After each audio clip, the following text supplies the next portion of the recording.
अस्सलामुअलैकुम, मैं हूं मारूफ कुरैशी और प्रोग्राम आपके लिए लेकर आए हैं मेरी कौम मेरा मुल्क। इस वक्त हम मौजूद हैं पाकिस्तान के दिल कराची में, और कराची के एक ऐसे इलाके में जो आजकल खबरों की बहुत जीनत बन रहा है, लेकिन कुछ शिद्दत पसंद अनासर और टारगेट ऑपरेशन की वजह से। हम मौजूद हैं इस वक्त कटी पहाड़ी के इलाके में। मैं मौजूद हूँ कस्बा कॉलोनी में और मेरे पीछे है कटी पहाड़ी का इलाका।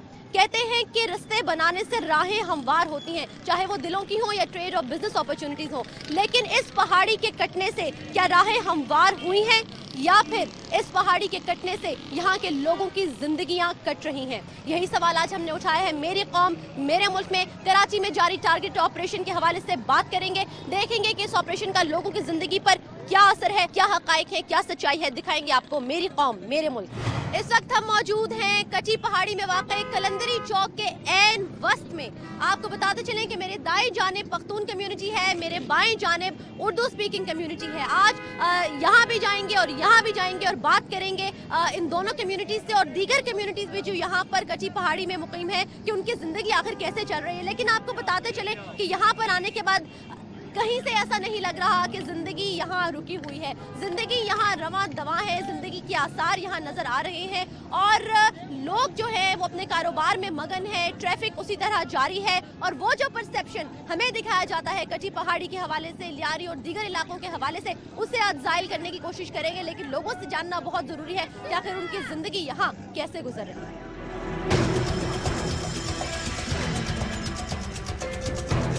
जैसा कि हमने आपको कहा कि हम आपकी बात करवाएंगे यहाँ पर जो कम्युनिटीज़ रहती हैं, और कहा जाता है कि उनके दरमियान भी कुछ इख्तलाफ पाए जाते हैं, लेकिन हकीकत क्या है, इस सवाल से भी कुछ बात करेंगे। अस्सलाम वालेकुम। वालेकुम अस्सलाम। मुझे बताइएगा कितने अरसे से आप कटी पहाड़ी के इलाके में मुकीम हैं? हाँ, 21 साल हो गए बस। और हालात यहाँ पर आपने कब से ख़राब होना देखे? मैं मतलब जब से मैं यहाँ शादी हो गई मुस्तकिल ख़राब रहते ही हैं, और अभी कुछ 4 साल पहले तो बहुत ज़्यादा हो गए थे। और जो भी हालिया ऑपरेशन वगैरह हो रहे हैं, इस सूरत हाल में बताइए कि ज़िंदगी किस हद तक आप लोगों की मफलूज हो जाती है? सब कुछ बंद हो जाता है। मफलूज क्या, बिल्कुल कुछ भी नहीं खुलता क्या। यहाँ पर जिस भी इमारत को मैं देख रही हूँ, यहाँ पर लगता है जैसे उस पर बुलेट्स के भी निशान हैं बहुत ज़्यादा। तो ये सारी सिचुएशन में आप लोगों को डर नहीं लगता? यहाँ पे कैसे रहते हैं? डर लगता है, मगर अब नहीं लगता, आदी हो गए।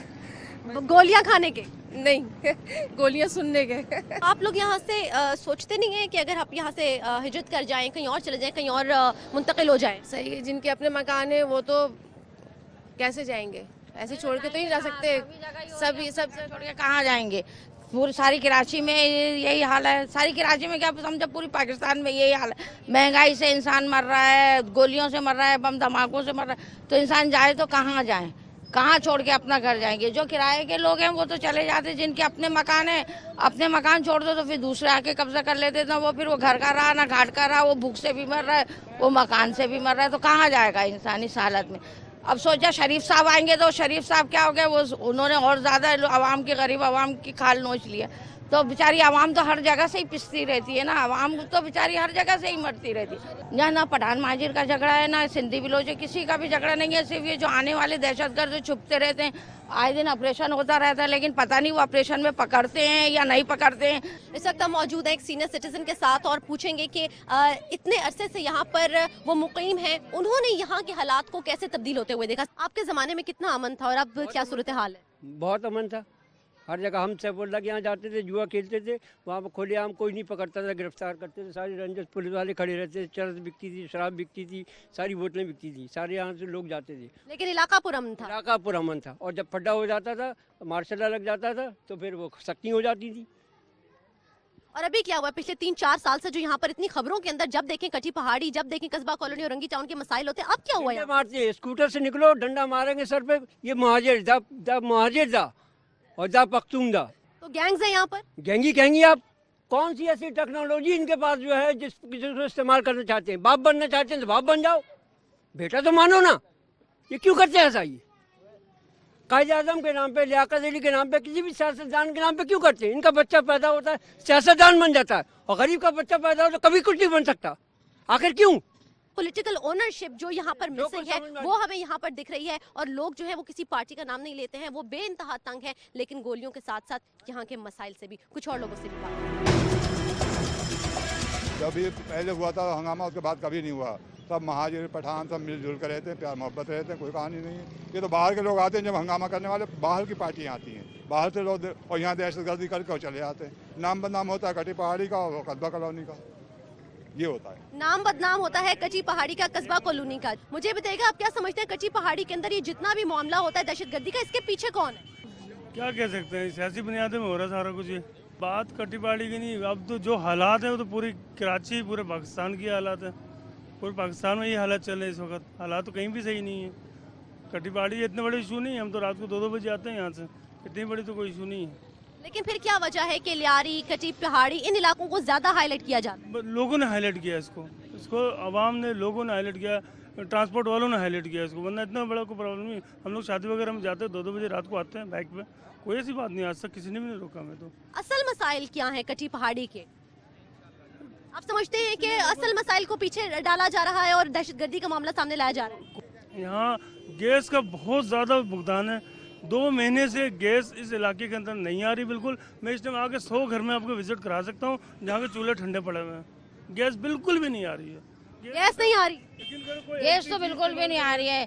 गैस नहीं है, बिजली का तो खैर आवाम रोना ही रोती थी कि बिजली नहीं है, लेकिन अब तो तकरीबन गैस भी नहीं है। कई घरों के चूल्हे बंद पड़े हैं, गैस तो होती ही नहीं है। दिखाता हूँ, लोगों घर में विजिट कर, मैं आपको चूल्हा दिखाता हूँ। अगर गैस इतना से भी आ रहा हो, अगर आपने 2 कप चाय भी बनाना हो ना, आपको 2 घंटे चाहिए। व्यूअर्स, यहाँ पर हैरानी की बात यह है कि हम बात कर रहे हैं गोलियों की, दहशतगर्दी की, लेकिन असल मामलात यहाँ पे कुछ और हैं जो जरूरी हैं, जो बेसिक नेसेसिटीज ऑफ लाइफ हैं, जो बुनियादी जरूरतें हैं जिंदगी की, वो यहाँ पे नापैद है। लोग उस वजह से अपनी कंप्लेंट्स रिकॉर्ड कराना चाहते हैं। हालात खराब हुए तो गोली ने मौत दी, और अब यहाँ पर जो बच गए हैं वो भी मर रहे हैं, लेकिन मसाइल की मौत। एलपीजी सिलेंडर्स यहाँ पर मौजूद है, गैस यहाँ पे ऑन है, चूल्हा यहाँ पे ऑन है, लेकिन गैस यहाँ पर नहीं है। एलपीजी सिलेंडर यहाँ पर पड़ा हुआ है और चूल्हा फिर भी नहीं जल रहा। किलो एलपीजी है, हम 2 किलो भरवाते हैं, 3 दिन चलता है। अब मैं बच्चों को रोटी खिलाऊं, एलपीजी भराऊं, ये बताएं मुझे, ये जुल्म, इससे बड़ा जुल्म क्या होगा कि जिंदा मार दिया गया। मैं किस हद तक महफूज तस्वुर करती है यहाँ पे? क्या महफूज है, बस अल्लाह ही है ऊपर हमारा, तो बस, और तो कोई नहीं, तहफ़्फ़ुज़ कोई नहीं है, और कोई नहीं है पुरसान हाल की, कोई आके तवज्जो दे, कुछ नहीं है। पहले कभी कोई मीडिया की टीम आई और इस मसले को उन्होंने ज़ेरे बहस लाया? कोई नहीं आया, कोई भी नहीं आया। लोगों के मसाइल आपने जाने, उनका कहना है कि यहाँ के मसाइल जो है वो हमें जिंदा मार देंगे, गोलियों ने हमें क्या मारना है। खौफ यहाँ पर नहीं दिखाई देता, ये लोग मुतमईन हैं, इनकी जिंदगी यहाँ पे पुरसुकून तरीके से गुजर रही है। अलबत्ता इनका ये जरूर कहना है कि अगर यहाँ पर बुनियादी मसाइल हल कर दिए जाएं तो यहाँ के जो रहने वाले हैं उनकी जिंदगी, उनकी जो क्वालिटी ऑफ लाइफ है वो बहुत इंप्रूव हो जाएगी। और जो यहाँ से, ये भी हमें यहाँ पर एक जो है हकीकत हम पर यहाँ पर अफशा हुई है कि लोग जो यहाँ से मुंतकिल होते हैं दूसरी जगहों पर, वो दहशतगर्दी की वजह से नहीं होते, वो यहाँ के बुनियादी मसाइल ना होने की वजह से होते हैं। ये बहुत कुछ आपको दिखाएंगे मेरी कौम मेरे मुल्क में, और उठा रहे हैं आज एक बहुत अहम सवाल कि असल में कराची के अंदर लियारी का, कच्ची पहाड़ी का, कस्बा कॉलोनी के असल मसाइल क्या हैं जिनकी तरफ कभी किसी ने तवज्जो नहीं दी। देखते रहिए मेरी कौम मेरा मुल्क। तो आपने देखा कच्ची पहाड़ी के मकीन गोलियों के बजाय मसाइल की मौत मारे जा रहे हैं। ब्रेक के बाद देखिए यतीम बच्चे जिनके खानदान इस जंग की भेंट चढ़ चुके क्या सोचते हैं। इस वक्त हम मौजूद हैं कस्बा कॉलोनी में और यहाँ पर कुछ बच्चे भी हमारे साथ हैं, जरा इनसे भी बात करेंगे और देखेंगे कि ये किस हद तक मुतासिर होते हैं जब यहाँ पे कोई ऑपरेशन कंडक्ट किया जाता है, जब यहाँ पे गोलियाँ चलती हैं। अच्छा, मुझे ये बताओ कि गोलियाँ चलती हैं यहाँ पे? जी, बहुत सारी गोलियाँ चलती हैं इधर, तो 5-6 दिन तक चलते रहती हैं। तो फिर क्या करते हो उस दौरान? मेरे अब्बू को भी एक दफ़ा गोली लगी है बाजू में, तो फिर घर में ही रहते हैं। डर नहीं लगता? डर तो बहुत लगता है। यहाँ पर इतनी गोलियाँ आती हैं, गली में गोलियाँ लगती हैं सबों को, 5-5, 6-6 दिन तक चलती रहती हैं गोलियाँ। सारे बच्चे डर के घर में चले जाते हैं। हमारे अब्बू को लगी है जब 5 दिन के हालात ख़राब हुए थे। हमारे अब्बू घर पे बैठे खाना खा रहे थे, हम लोग सारे खाना खा रहे थे, अचानक सुराख में से गोली आके लगी और मेरे अब्बू की टांग पे गोली, अभी तक लग के मेरे अब्बू की टांग में दर्द रहता है। अब्बू को गोली लगी है, अब्बू का इंतकाल हो गया। आपके अब्बू का इंतकाल हो गया गोली लगने की वजह से? हाँ। कितना अरसा हो गया? 3-4 महीने हो गए। तो वो याद आता है? जी। तो आपको अभी डर नहीं लगता? अब्बू का इंतकाल हो गया, उनको गोली लग गई और आप अभी भी यहीं पे रहते हो, यहाँ से जब बाहर जाने की कोशिश नहीं की? अम्मी ने क्या कहा, बाहर कहीं और चलते? अभी नौकरी नहीं लगी अम्मी की। पैसे ही नहीं है हमारे पास, बाहर चले गए। अच्छा, कहते हैं कि यहाँ पर जो पुख्तून है और जो मुहाजिर है उनके दरमियान कोई लड़ाई रहती है, लेकिन अब यहाँ पर तो मुझे आधे बच्चे जो है वो पुख्तून लग रहे हैं, आधे मुहाजिर लग रहे हैं। मिलकर खेलते हो सारे? हाँ, सारे मिलकर खेलते हैं, लेकिन जब हालात खराब हो जाते हैं फिर सारे अलग हो जाते हैं।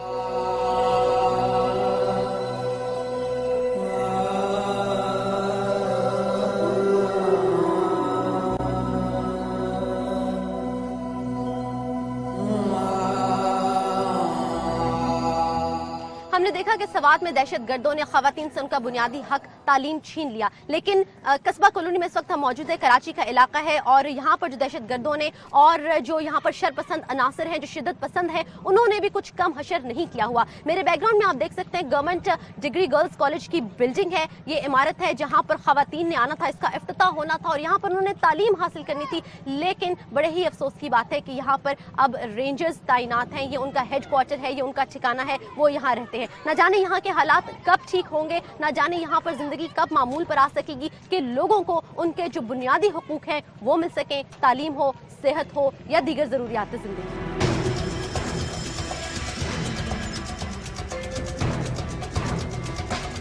इस वक्त मौजूद है एक समाजी कारकुन के साथ जो तालीम के शोबे से भी मुंसलिक रही हैं और दीगर जो यहाँ पर वेलफेयर के प्रोजेक्ट्स होते हैं, जो डेवलपमेंट प्रोजेक्ट्स होते हैं, उनमें भी बढ़ चढ़ कर हिस्सा लेती हैं। अस्सलाम वालेकुम। हमने देखा कि यहाँ पर ये एक गर्ल्स कॉलेज भी है जिसकी इमारत जो है अब यहाँ पर हालात इतने बुरे हो गए कि मजबूरन रेंजर्स यहाँ पर मौजूद हैं। आप समझती हैं कि किस तरह से इन हालात पर काबू पाया जा सकता है और फिर इस बिल्डिंग और इस स्कूल का मुस्तकबिल कैसे देखती है? कुछ बच्चे ऐसे हैं जिनके जो पढ़ाई से महरूम हो गए कि उनके हालात ऐसे हो गए कि वो पढ़ा अफोर्ड कर ही नहीं सकते, और जब ऐसे हालात कभी कभी ऐसे होते 4 दिन 5 दिन हम घर से भी नहीं निकल सकते, कभी कभी तो बस पता नहीं होता कब निकले कब ना निकले, तो हर चीज़ में हम बहुत परेशान हैं यहाँ पे। ये तो यहाँ के जो ठेकेदार या जो भी है, कारकुन है, जो भी है, उनको चाहिए कि इन चीज़ों का ख्याल करें और ये चीज़ें ना होने दें ताकि हमारी लड़कियाँ भी पढ़ सके, आगे बढ़ सके। बस मैं यही चाहती हूँ।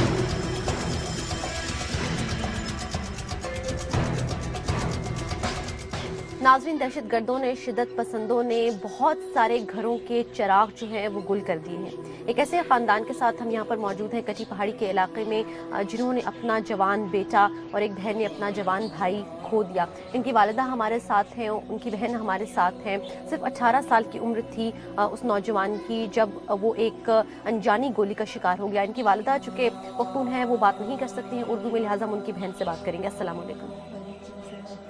कैसे ये हादसा पेश आया और कितना अरसा पुरानी बात है और किस तरह से गोली लगी, क्या यादें हैं आपके जहन में?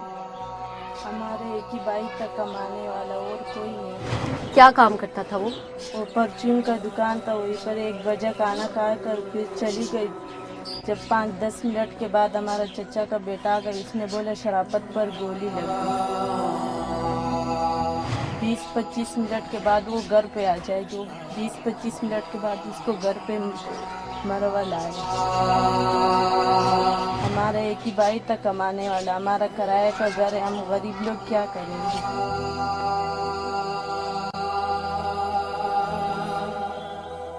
व्यूअर्स, अल्फाज नहीं है यहाँ पर बयान करने के लिए। ये सिर्फ एक ख़ानदान की कहानी है जो यहाँ पर मुक़ीम है और ऐसे सैकड़ों ख़ानदान यहाँ पर मौजूद हैं जो इन गोलियों का शिकार हुए हैं और लुक़्मा अजल बन गए हैं।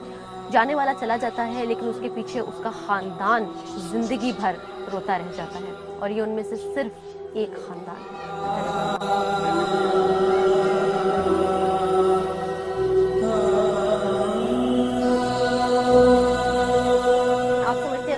आने से और जो हुकूमत ने यहाँ पर कराची के अंदर टारगेट ऑपरेशन का जो आगाज़ किया उससे हालात बेहतर हुए?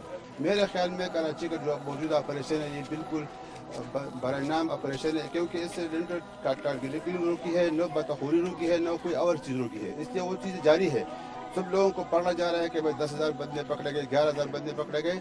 हालांकि अगर बंदे पकड़े गए तो हालत ठीक होनी चाहिए, लेकिन हालत ठीक होने के बजाय ज़्यादा ख़राब है। हम घर से जब निकलते हैं तो हम ये सोच कर निकलते हैं कि हम वापस नहीं आ सकते, अल्लाह जाने वापस आएंगे या नहीं। अगर पुलिस वाले एहतियात सही तरीके से इस्तेमाल करें तो हालत ठीक हो सकता है, लेकिन हालत ठीक करने वाले जो है वो एक दूसरे के साथ मिले हुए हालत ठीक नहीं करते। हालात ठीक करने वाले एक दूसरे के साथ मिले हुए हैं। हालात जूं के तू हैं और भी लोगों से बात करेंगे और देखेंगे कि क्या कराची के अंदर जो क्राइम सिचुएशन को कंट्रोल करने के लिए हालिया ऑपरेशन किया जा रहा है, क्या वो बेनतीजा है या उसके कुछ नताइज सामने आ रहे हैं। एक तालिब इल्म हमारे साथ हैं, उनसे भी सवाल से बात करेंगे। अस्सलाम वालेकुम। काफ़ी स्कूल ऐसे है कि जो डर की वजह से ओपन नहीं करते और काफ़ी पेरेंट जो ऐसे है कि डर की वजह से अपने बच्चों को स्कूल और मदारिसों में नहीं भेजते, चाहे वो मुकामी स्कूल या मदारिस कोई भी हो, चाहे इलाके से बाहर के स्कूल हो, लेकिन कोई भी पेरेंट्स किसी भी हालात की सूरत की वजह से अपने बच्चों को तालीमी इदारों में नहीं भेज सकते। अपना मुस्तकबिल कैसा देखते हैं इस सिचुएशन में? मुस्तकबिल तो बहुत ख़राब भी नज़र आ रहा है, लेकिन इंशाल्लाह कोशिश है कि ये हमारा मुल्क है, हम ही इसको तरक्की देंगे, हम ही इसको सफाया करेंगे दहशतगर्दों से, और जो टारगेट किलर से जो मुल्क दुश्मन है उसका खात्मा हम ही करेंगे। अगर हम अपने मुल्क को बचाएंगे तो इंशाल्लाह हमारा मुस्तकबिल भी अच्छा ही है। बहुत शुक्रिया जी। तो हम आपको लेकर के कराची के उन इलाकों में जहां पर जाना खतरे से खाली तस्वुर नहीं किया जाता। अब कराची जो क्राइम सिचुएशन है उस पर बात करेंगे एमक्यूएम के सीनियर रहनुमा वसीम अख्तर साहब से। अस्सलाम वालेकुम सर, बहुत शुक्रिया हमें वक्त देने के लिए। बताइएगा कि कराची ऑपरेशन की कॉल खुद एमक्यूएम ने दी, रिजर्वेशंस भी हमारे सामने आती रही। एट प्रेजेंट एमक्यूएम का क्या स्टैंड है इस ऑपरेशन के ऊपर? देखिए, हमारे जो तहफ़्फ़ुज़ात हैं वो हमने लॉ इन्फोर्समेंट एजेंसीज तक भी पहुँचाए, सिंध लेवल पे, और फेडरल गवर्नमेंट की लोगों तक भी पहुंचाए हैं। अच्छा, अब हमारे जो तहफ़्फ़ुज़ात हैं जिसकी वजह से मुतनाज़ा बन रहा है ये टारगेट एक्शन, वो ये हैं कि जो लड़के हमारे वापस रिलीज़ हो रहे हैं उनके साथ बड़ा गंदा सलूक किया जा रहा है, 3rd डिग्री टॉर्चर किया जा रहा है उनको, और हमारे कम से कम 30-35 लड़के मिसिंग हैं। और जो 179 कह रहे हैं टारगेट किलर्स गिरफ्तार किए गए हैं और कहा यह जा रहा है कि एमक्यूएम से उनका ताल्लुक है, उस पर क्या कहेंगे? कहना और एक्चुअल में ज़मीन आसमान का फ़र्क होता है। जब तक कोई चीज़ प्रूफ ना हो, जब तक इन्वेस्टिगेशन कंप्लीट ना हो, जब तक सिर्फ ये स्टेटमेंट ही होता है।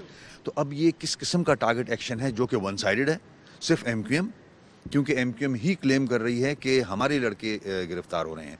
दोनों जमातें जो दूसरी हैं उनका कोई भी गिरफ्तार नहीं हो रहा। ये बात कि जो एमक्यूएम से ताल्लुक है या पीपल्स पार्टी से किसी और जमात से, इसके बरक्स यंग लड़कों को उठाया जा रहा है और वहाँ पर मेजॉरिटी जो कंसर्न हमारे सामने आया है आम पब्लिक का, वो ये कहना था कि रेंजर्स जो हैं वो असल में यहाँ पर गैंगस्टर्स बने हुए हैं, ये उनकी अपनी ज़बानी थी, ज्वेलरी चोरी कर रहे हैं, घरों में छापे। इस हवाले से ज़रा हमें बताइएगा कि जो रेंजर्स को डिप्लॉय करना, फिर उनके इख्तियारात में रोज़ बरोज़ इजाफा करना, आप समझ रहे हैं कि इससे हालात बेहतर होंगे? एमक्यूएम की इसके ऊपर क्या राय है? देखें, बिल्कुल हमारी रिजर्वेशंस हैं, पुलिस के हवाले से भी, रेंजर्स के भी हवाले से। तो जिन तहफ़्फ़ुज़ात का आप जिक्र कर रहे हो वो उनके तहफ़्फ़ुज़ात हो सकते हैं, मगर जो हमारे पास रिकॉर्ड पे चीज़ें हैं वो इसमें सच्चाई है कि नीचे का जो लॉ इन्फोर्समेंट एजेंसीज का तबका है वो इस किस्म की एक्टिविटीज़ में इन्वॉल्व है।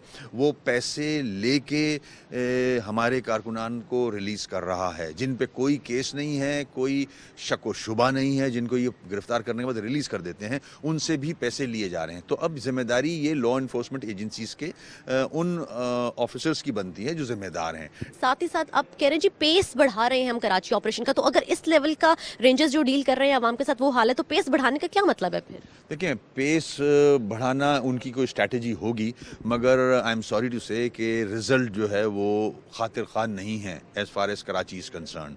आप अगर इख्तियारात की बात कर रहे हो तो जो 90 डेज़ के इख्तियारात मिले हैं वो बहुत बड़ा सवालिया निशान ये है कि अगर 90 डेज़ की परमिशन आपके पास है और अगर उनको 90 डेज़ के लिए आपने इंटरोगेशन के अपने पास रखा है, टॉर्चर में अगर कोई मर जाता है, कोई ज्यादती होती है, तो कौन जिम्मेदार है? एमक्यूएम के हवाले से जो एक तासुर पैदा किया जा रहा है कि जी काफ़ी गहरे पानी में जाती जा रही है और काफ़ी हालात ख़राब हो रहे हैं और पार्टी के इंटरनल मैटर्स जो है, मुस्तफ़ा कमाल साहब का नाम लिया जा रहा है और दीगर कि जी पार्टी अरकान जो है वो खामोश हैं, गायब हैं काफ़ी अर्से से। इस सारी सिचुएशन के अंदर एमक्यूएम इतनी बड़ी पार्टी होने के नाते कराची ऑपरेशन के अंदर क्या स्टेक रखती है? क्या आवाम की जो एक्सपेक्टेशंस हैं उनको पूरा कर पाएंगे? क्या हिकमत अमली है कराची ऑपरेशन के हवाले से एमक्यूएम की? हम इतने डिसिप्लिन्ड हैं कि हम इसको पहले भी हैंडल कर चुके हैं, जो कि एक बड़ा मार्का किया गया था, हकीकी कायम की गई थी।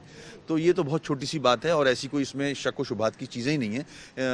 कुछ लोग पार्टी छोड़ के जाते भी हैं अपनी मसरूफियात की वजह से, वो मैटर नहीं करता पार्टी की नज़र में ना। ये उलझाया जा रहा है, डाइवर्ट करने की कोशिश है। ऑपरेशन भी हमने ही डिमांड की थी, ऑपरेशन की भी ना, और बल्दियाती इलेक्शन हो या सिस्टम हो, उससे इस चीज़ का ताल्लुक बनता नहीं है कहीं भी। तो मैं इस बात को तो रद्द करता हूँ। बहुत शुक्रिया sir. Thank you. Wasim Akhtar साहब हमारे साथ थे, उन्होंने बहुत सारी बातों को यहाँ पर रद्द किया। बहरहाल हमने एक आपको ग्राउंड रियलिटी दिखाने की कोशिश की है कि MQM हो, पाकिस्तान पीपल्स पार्टी हो, कराची ऑपरेशन के हवाले से अरकान की क्या राय है, और इसी तनाज़ुर में हम आपको लेकर जाएंगे मज़ीद आगे, शो को आगे बढ़ाएंगे और आपको दिखाएंगे कि कराची में हालिया क्राइम रेट कहाँ जा रहा है और इस वक्त क्राइम की क्या सिचुएशन है। देखते रहिए मेरी कौम मेरा मुल्क। कच्ची पहाड़ी की गलियों में रुलता पाकिस्तान का मुस्तकबिल तो आपने देख ही लिया। इस वक्त हम मौजूद हैं कराची के दिल लियारी में। लियारी वैसे तो गैंग वॉर और टारगेट ऑपरेशन की वजह से जाना पहचाना जाता है, लेकिन लियारी की इसके अलावा भी बहुत सारी ऐसी बातें हैं जो शायद हम फरामोश कर चुके हैं। इस वक्त मैं मौजूद हूँ लियारी में वाक़े 8 चौक में। 8 चौक को 8 चौक इसलिए कहा जाता है क्योंकि 8 चौक से 8 मुख्तलिफ रास्ते निकलते हैं, लेकिन मेरे पस मंजर में आप देख सकते हैं एक यादगार जो कि 8 चौक पर वाक़े है और शहीद जुल्फ़िकार अली भुट्टो कायदे अवाम ने अपनी सियासी जद्दोजहद का आगाज इसी चौक से किया था। यहीं पर बैठकर वो चाय पीना पसंद करते थे और ये कभी सियासी अमाजगा हुआ करती थी पाकिस्तान पीपल्स पार्टी की, और ये अभी भी पाकिस्तान पीपल्स पार्टी का गढ़ है। लेकिन लियारी को अब लियारी के गैंग वॉर की नजर लग चुकी है। यहाँ का अमनो सुकून बर्बाद हो चुका है और आप देख सकते हैं कि 8 चौक भी इस वक्त वीरान पड़ा हुआ है। कौन लोग हैं इस सारी गैंग वॉर के पीछे और यहाँ के रहने वालों की जिंदगी किस तरह से उससे इफेक्ट हो रही है, उन इफेक्टीज से बात करेंगे, यहाँ के बासियों से बात करेंगे, यहाँ के लोगों से बात करेंगे और बताएंगे आपको कराची टारगेट ऑपरेशन का क्या वाकई कोई असर उनकी जिंदगियों पर पड़ रहा है या नहीं। यही सवाल है आज मेरी कौम मेरे मुल्क में। इस वक्त हम मौजूद हैं लियारी में वाक़े इलाका बगदादी के अंदर और गलियों में फिरते फिरते हमारा एक ऐसी फैमिली के साथ सामना हो गया है जिनके घर में अभी भी सफ़े मातम बिछी हुई है और रीज़न वही गैंग वॉर है। पूरा मुतासरा ख़ानदान यहाँ पर मौजूद है और अभी भी इनकी आंखें पुरनम है क्योंकि अभी चंद ही दिन कबल इनसे इनका भाई और एक माँ से उसका बेटा छीन लिया गया है और उसकी उम्र भी सिर्फ 18 साल थी। किस हद तक ये ख़ानदान मुतासर है, ज़रा इनसे बात करेंगे। कैसे ये सारा वाक़या हुआ? ये मेरा बच्चा सोन चलाता है, शादी में स्पीकर लेके जाता है, शादी में 8 बजे भी जाता है, 9 बजे भी जाता है, रात के 10 बजे भी जाता है, कभी 12 बजे भी घर से निकलता है। ये सामान लेकर घर में जाता है, शादी ख़त्म होता है आज़ान के बाद वो सामान लेकर वापस आता है, पैसा लाता है। कभी पैसे वाले शादी ख़त्म होते हैं बोलते बाद में सामान लेके जाओ, बाद में पैसे लेने आ जाओ। ये पैसे लेने गए, ये वापस नहीं आया है। रेंजर्स तुम ये हुकूमत का रेंजर्स ऐसा भूखा है, मेरे बच्चे का सारा खमीस भी लेके गए, मेरे बच्चे का सारा सामान उसका जेब में था, पैसे जो भी उसने सारे लेके गए। बच्चों को फेंक देते, किसी का कपड़ा नहीं है, किसी को चादर नहीं पहना हुआ है, एदी भी अच्छा नहीं है कि एदी है कि फेंक दिया, किसी का माँ का लाल है। हम लोग ने ऐसा अपने बच्चे को पैदा नहीं किया है। अभी हम लोग ने हालात के वजह से कि बच्चों को काम पे नहीं बेचते, ये सामान मैंने अपना सोना बेचकर ये सामान खरीदा है कि मेरे बच्चे को। आपका भाई था? कैसे पता चला कि पता नहीं था, हम लोग स्कूल के लिए तैयार थे तो किसी ने अखबार लेकर आए तो इसलिए हम लोग ने देखा कि हमारे भाई है। आपके लियारी में जब से हैं यहाँ पर ऐसे ही हालात दिख रही हैं? लियारी कभी पुरअमन भी हुआ करता? ऐसा कभी नहीं था, हर कोई घर में किसी के जाते आते रहते, हम लोग ऐसा कभी सुना भी नहीं है। ये जब से ये रेंजर्स उतरा है 2 महीने है अगर 3 महीने, इसने रातों का नींद दिन का चैन सबका लेके गए। ये रेंजर्स है। आपके घर में आए? जी हाँ आए थे, 5 थे। क्या सूरत हाल हुई, कैसे लगा बताएं? उसने कहा कि बंदे मुझे दो। बंदे कहाँ से लाए? मैंने कहा आप भी आए, ये यहाँ पे बंदे देख रहे हैं, सब औरतों उसके। हम लोग मदरसे पढ़ाते हैं, हम गैंगवार तो नहीं है, गैंगवार तो खुद रेंजर्स है, हम लोग तो नहीं है। यहाँ पे तो कुछ भी गैंगवार नहीं है। ये पीपल्स पार्टी का घर है और हम लोग पीपल्स पार्टी को भी चाहते हैं, अभी तक भी हम लोग चाहते हैं कि बेनजीर के दौर में ऐसा नहीं था। जब बेनजीर के दौर था ऐसा नहीं था और रेंजर्स वालों ने ऐसा नाइंसाफी नहीं की है। उसी मुतासरा ख़ानदान में जहाँ पर सफ़े मातम बिछी हुई है, उनका कहना है कि एक और भी इनका बच्चा है जिसको जब रेंजर्स एहलकार उनके घर में दाखिल हुए हैं तो उसके साथ क्या सलूक किया गया, ये उसी की ज़बानी सुनो। मैं पहले घर में था, इधर बैठा हुआ था, टीवी देख रहा था। ऐसा मैं को उठा के बोला उधर, मैं गया उधर, मेरे को बोलता ये उठा उठा, मैं उठा लिया। ये घर पे घुसा, ये घर पे घुसाया, फिर ऊपर लेके गया, बोलता इधर ही खड़ा हो जा। फिर बोलता सच्ची करो। हमने बोला कोई भी इधर से नहीं भागा जी, हम अभी काम से आया, पहले बाथरूम का बत्ती चालू किया, फिर ऊपर लेके गया। बोलता सच सच बता, टांग में गोली मारा। हमने बोला बता नहीं है सर, अभी काम से आया। फिर बोलता सच सच बता। हमने बोला बता नहीं है। फिर छोड़ दिया तुम्हें? छोड़ दिया। कितनी उम्र है तुम्हारी? 16 साल का बच्चा किस गैंग में शामिल है? 16 साल का बच्चा क्या कार्रवाइयां कर रहा है? वो किन दहशतगर्द अनासर के साथ है कि उसके साथ ये सलूक किया जा रहा है? आपने देखा, आपका तो लखते जिगर आपसे छीन लिया गया। मुझे बताएं, क्या कोई आपने देखा कि उन्होंने किसी शरपरस्त अनासर को भी मारा हो? कोई वाकई जो मुल्जिम हो या मुजरिम हो वो मारा गया हो, या सिर्फ गरीबों के बच्चे मरते हैं? 3 लाशें थे मेरे बच्चे के साथ, तीनों गरीबों के थे, काम वाले थे। ये सिर्फ एक घर है लियारी के अंदर जहाँ के मकीन इस वक्त मौजूद है और सफ़े मातम यहाँ पर बिछी हुई है। न जाने ऐसे कितने घर हैं लियारी में, बगदादी में और इस किस्म के दीगर इलाकों में जहाँ पर ये ऑपरेशन किया जा रहा है। लेकिन मुझे कोई एक भी ऐसा घर नहीं मिला जहाँ पर किसी मुजरिम की लाश भी पड़ी हो। यहाँ पर सब गरीबों के, मासूमों के बच्चे हैं। कौन इनके खून का प्यासा है, ये सवाल आज हमने उठाया है मेरी कौम मेरे मुल्क। जी, लियारी में, बगदादी में मौजूद हैं और जब यहाँ पर टारगेट किलिंग होती है, जब यहाँ पे रेंजर्स ऑपरेशन करते हैं, उसके बाद यहाँ के जो मकीन हैं उनके ऊपर क्या गुजरती है आप देख सकते हैं कि लोग दुकानों से सड़क पर आने पर मजबूर हो गए हैं। लेकिन क्या करें, रोजी तो कमानी है। एक खातून हमारे साथ है, उनसे भी बात करेंगे। अस्सलाम वालेकुम। वालेकुम सलाम। मैं माजूर हूँ, बैठी हूँ यहाँ पे। जब देखो फौज चले आते हैं, जब देखो मुसीबत है, आए दिन ये मुसीबत लगती है। कब तक दुकान से हम लोग सड़क पे आ गए हैं, कब तक ऐसे चलेगा? लेकिन वो आपके लिए आते हैं, वो कहते हैं हम तो आपके लिए आते हैं। यहाँ पर तो गैंगस्टर्स होते हैं, उनको मारेंगे तो आपको अमन होगा। ले आते हैं उन लोगों को पीछे, जब भागते हैं किसी और हो, कोई मुजरिम बना हो, उसके पीछे भागते हैं तो किसको लगता है, किसको नहीं लगता? क्या गोली को आंखें होती है क्या? बच्चे तो हम लोग के मर रहे हैं ना, घर तो हम लोग के बर्बाद हो रहे हैं ना। किसी का बेटा गया, किसी का मियाँ गया, किसी का बाप गया, किसी का औलाद गया। ये कोई तो बात नहीं हुई। ऐसे तो जुल्म नहीं करना चाहिए। हाँ, पक्का इंसान जाके पकड़ो, सबको परेशान नहीं करो, सबको परेशान कर। हम दिल का आड़ वाला मरीज है, हम तो भाग भी नहीं सकता है। किस टाइम पे गोली लग जाए पता भी नहीं है, लेकिन अस्पताल के लिए, अपने पेट के लिए करना पड़ता है। हम लोग को मजबूरी। क्या करे फिर हुकूमत, कैसे पकड़े उनको? अगर वो रेंजर्स को नहीं भेजेगी, पुलिस को नहीं भेजेगी, मुजरिम कैसे, क्या कहती है? हुकूमत को ये रास्ता तो इख्तियार नहीं करना चाहिए ना, जिसको आवे उसको गोली मारे, चाहे 1 हो चाहे 7 हो। अभी एक लड़का हम लोग का बम ब्लास्ट में मर गया है कल, तो वो इतना 12 साल का था, मेरे बहन का लड़का था। कल मैं उधर थी। ये कोई बात नहीं हुई बेटा, ये कोई हुकूमत को पकड़ना चाहिए, रोकना चाहिए इस सिलसिले को। आपने लियारी को क्या हमेशा से ऐसे देखा? नहीं, लियारी इतना अच्छा था, बहुत अच्छा था, प्यारा प्यारा जगह था। लियारी जैसा जगह कोई नहीं है। अभी लियारी में क्या हो रहा है? आयो दिन मार पीट, किसी का 4, किसी के 5, किसी के 8, किसी के 10, सारा दिन भागो दौड़ी लगी पे। रेंजेस होती है सरहदों को संभालने के लिए, रेंजेस नहीं होती है कि पहाड़ों में चलने के लिए, गलियों में चलने के लिए।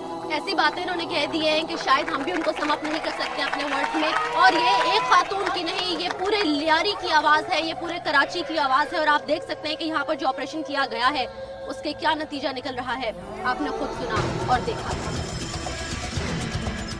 एक अफसोसनाक वाकया और कराची ऑपरेशन बारे MQM के एतराजात आपने जाने। लियारी के वस्त में इस वक्त हम मौजूद हैं, गलियों में फिर रहे हैं, लोगों से बातचीत कर रहे हैं। ना बिजनेसेस बचे हैं, ना लोगों का कारोबार बचा है। और आप देख सकते हैं कि लोग सड़कों पर आने पर मजबूर हो चुके हैं, जगह जगह ठिये लगाए हुए हैं और अपने दिन का गुजारा कर रहे हैं। ना यहाँ से बाहर जा सकते हैं, ना बाहर वालों को अंदर आने दिया जाता है। और ये खातून मौजूद है जो अमन का तकाजा कर रही है। उनका अमन चाहिए अम्मा, हमको कुछ भी नहीं चाहिए। बिलावन हमारा बेटा है, हमारा निवासा है। बिलावन हमारा निवासा है, बेनजीर हमारा बेटी था। बिलावन हमारा निवासा, बोले हमको अमन चाहिए, हमको लड़ाई नहीं चाहिए। अमन हो जावे, हम तो छोटा छोटा टिया जलाएंगे, हमको 2-2 रुपये वाला चीज़ बनाएगा। हम बाहर जाएंगे, हमको गोली लगेगा। हम किधर जावे अम्मा, हम किधर जावे? पुराना लियारी कैसा था? पुराना लियारी बहुत अच्छा था, पुराना लियारी सबसे बेहतर पुराना लियारी था, कुछ भी नहीं था। हम 12 बजे भी फिरता था, 1 बजे भी फिरता था, 2 बजे भी फिरता, सारा रात हम फिरता था, मगर इतना ऐसा नहीं था। अभी 10 बजता है हम घर पे ऐसे बैठ जाते हैं, नहीं जाओ बाहर, नहीं जाओ बाहर। 10 बजता है, 9 बजता है हम घर पे बैठ जाते। कभी यहाँ से आपने देखा ऑरेंजर्स आए हो, कोई असला निकला हो, कोई मुजरिम गिरफ्तार हुआ हो? ये नहीं, बेग बना में अब लेके जाता है, लेके जाता है उधर, रात को लेके सुबह आता है तो लाश अखबार में होता है, बेकसूर बेगुना। लियारी वाले बाहर क्यों नहीं निकलते, एहतजाज क्यों नहीं करते, सड़कों पे क्यों नहीं छोड़ते? हम 2-3 दफे गए इधर ये चौक पे, हम 2-3 दफे, हमको नहीं छोड़ते। क्या लगता है कौन है इसके पीछे? ये मालूम नहीं, ये मालूम नहीं तो कौन है ये मालूम नहीं।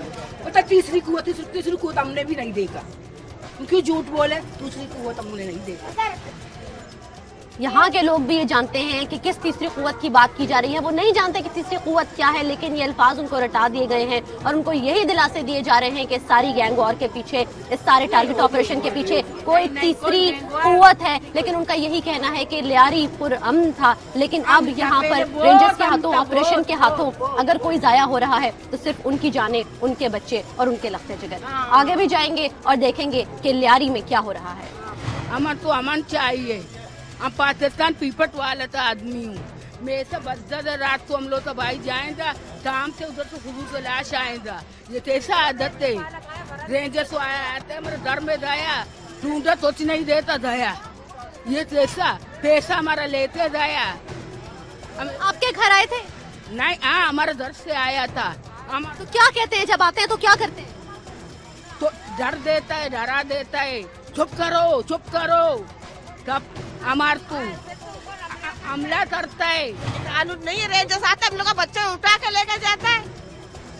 हम लोग पीपल्स पार्टी वाले, आप बेलवार हमारा जान है, वो कुर्बान है। हमारे इलाके में कोई ना यहाँ दहशतगर्द हो रहा है, ना यहाँ गैंगवार है। हम अमन चाहिए हमें। हम बिलावर भुट्टो के थे, हम बिलावर भुट्टो के हैं, हम पीपल्स पार्टी के हैं।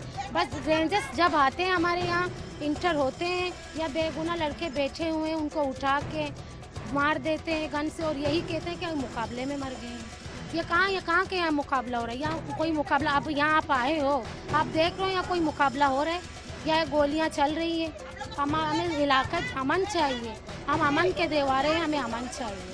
रेंजर्स को कहो कि एक तरफा ऑपरेशन बंद कर दो, हमें एक तरफा ऑपरेशन नहीं चाहिए। अगर ऑपरेशन करने पूरे पाकिस्तान में करो, पूरे कराची में करो, सिर्फ लियारी में नहीं। लियारी का कसूर यही है कि पीपल्स पार्टी वालों को वोट देते हैं हम लोग यही इसलिए मर रहे हैं कि हम पीपल्स पार्टी के हैं। इन तमाम मसाइल पर हकीकत जानने के लिए हम यहाँ पर आए हैं लियारी के मुंतखब नुमाइंदे के पास। पाकिस्तान पीपल्स पार्टी से इनका ताल्लुक है। MPA जावेद नागौरी साहब हमारे साथ मौजूद हैं, जो कि कच्ची आबादी के सूबाई वजीर भी हैं। इनसे कुछ इस हवाले से बात करेंगे। सर, बहुत शुक्रिया हमें वक्त देने के लिए। आज सारा दिन हम लोग फिरते रहे, बहुत सारे मसाइल हमारे सामने आए, लेकिन साथ साथ रेंजर्स के हवाले से हर बंदा जो था वो तनकीद कर रहा था। रेंजर्स के इख्तियारात में इजाफा किया जा रहा है, दूसरी जानिब अवाम ये राय देखती है। क्या समझते हैं कराची ऑपरेशन किस सिमत में जा रहा है? लियारी के लोग ये महसूस कर रहे हैं कि ये एक तरफा ऑपरेशन हो गया है। होना तो ये चाहिए था कि ओवरऑल जो है पूरे कराची को जो है टारगेटेड ऑपरेशन की जद में लाना चाहिए था, लेकिन वो चीज़ नहीं है। देखिए, मैं तो कहता हूँ कि ये पाकिस्तान पीपल्स पार्टी के ख़िलाफ़ जो है एक साजिश है वफाकी हुकूमत की, क्योंकि रेंजर्स जो है सूबाई हुकूमत के दायरे अख्तियार में नहीं आती है। तो मैं ये रेंजर्स के आला हुकाम से, DG रेंजर से ये मुतालबा करता हूँ कि आप अगर इनसे ताउन करेंगे और आप अगर अपने रियासती जो नीचे के जो आपके अमला है उसका रवैया दुरुस्त होगा तो मैं समझता हूँ ये ऑपरेशन कामयाब होगा। और अदालत में पेश करें, सज़ा देना अदालत का काम है। अगर इस तरह मावराए अदालत कत्ल होते रहेंगे, ये लोग जो है रियासत के ख़िलाफ़ हो जाएंगे, ये लोग जो है रियासत से नफरत करेंगे, ये लोग रियासती इदारों से नफरत करने लग जाएंगे।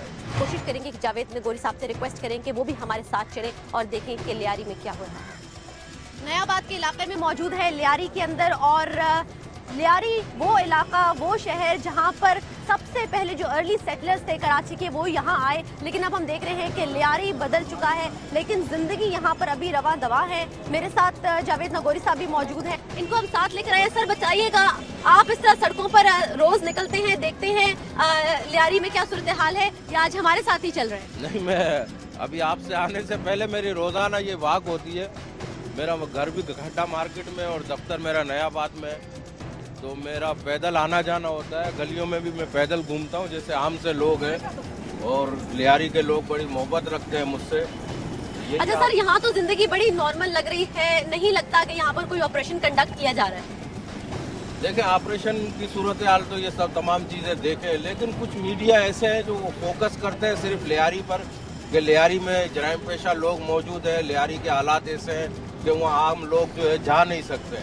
और मैं आपको ये चैलेंज करता हूँ कि इस वक्त पूरे कराची में आकर अगर आप घूमेंगे तो इस तरह की रौनक वहाँ नहीं मिलेगी। और जिस इलाके में हम घूम रहे हैं, थोड़ा सा हम अगर आगे जाएंगे तो यहाँ पर जो है मज़र उलूम मस्जिद है, जिसके अंदर रेशमी रुमाल 100 साल कदीम मस्जिद है यहाँ पर। और ये वो इलाका है जिसने पूरे कराची को जन्म दिया है। लेकिन कुछ साजिशी अनासिर मीडिया के जरिए लियारी को बदनाम करते हैं, लियारी को गलत पेश करते हैं। लियारी के लोग पुरअमन लोग हैं। बिल्कुल ठीक है जी। और इस वक्त हम मौजूद थे लियारी के अंदर, कराची शहर के अंदर सबसे खतरनाक इलाका जिसे तस्वुर किया जाता है, और कहा जाता है कि यहाँ सड़कों पर शायद 2 मिनट भी खड़ा नहीं हुआ जा सकता, क्योंकि या तो आप टारगेट किल हो जाएंगे और अगर कुछ आप लकी हुए तो किडनैप हो जाएंगे। लेकिन बहरहाल आज हम सारा दिन मौजूद थे कटी पहाड़ी में, लियारी में, और हमने आपको दिखाया कि हालात इतने भी बुरे नहीं है शायद जितने बनाकर दिखाए जाते हैं। अलबत्ता बहुत सारे मसाइल को अगर रियासती सरपरस्ती हासिल हो जाए तो मसाइल सॉल्व हो सकते हैं, यहाँ के लोग जो हैं वो भी खुशहाल हो सकते हैं, और पाकिस्तान,